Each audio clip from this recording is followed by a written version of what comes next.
la proposition la plus moderne est de les enfouir sous terre.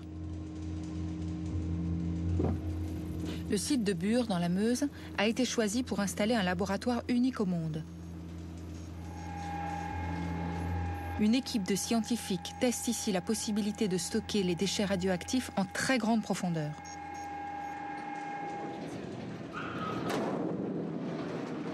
Voilà, on y va.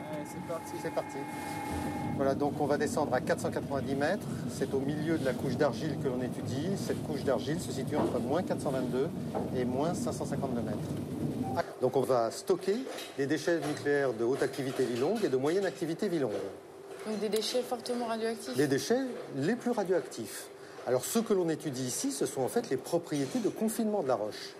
Pour confiner sur de très longues périodes, dizaines de milliers, centaines de milliers d'années, la radioactivité. Pourquoi? Parce que ces déchets sont dangereux? Ce sont évidemment des déchets très dangereux.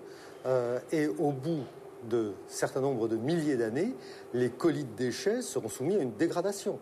Et donc, il faut que la roche assure un confinement de tous les produits radioactifs de façon à ce qu'ils restent confinés le temps de la décroissance radioactive.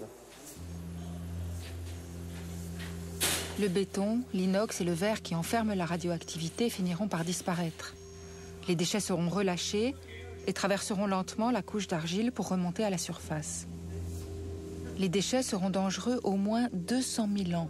Ils ne doivent pas ressortir dans la nature avant. Les calculs des ingénieurs et leurs choix sont d'une importance capitale pour l'avenir. Alors il faut bien voir que donc, le stockage, s'il est construit dans les années 2025-2030, a environ 70 ans à un siècle d'exploitation. Au bout de cette phase d'exploitation, 70 ans, un siècle, eh bien, ce site sera surveillé pendant peut-être encore 200 ans derrière. Au-delà, s'il peut continuer à être surveillé, il sera surveillé, mais il est possible que la mémoire soit perdue. À quoi ressemblera ce paysage dans 200 000 ans?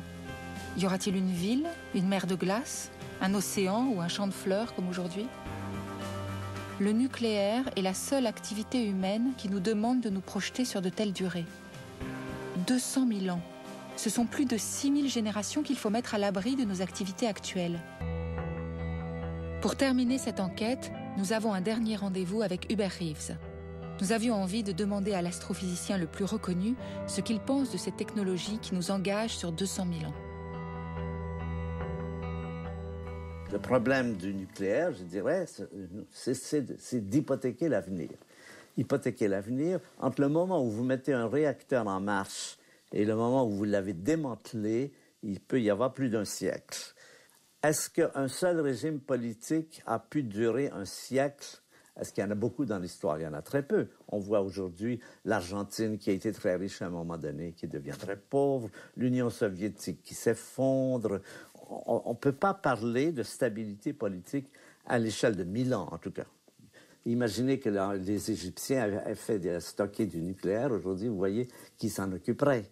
Je pense que c'est effectivement un peu délirant de penser pouvoir gérer l'avenir à des périodes comme celle-là, quand on regarde le passé de l'histoire humaine, quand on voit les changements, les bouleversements et tout ça. Pour moi, c'est un peu délirant, ça, je dois bien le reconnaître.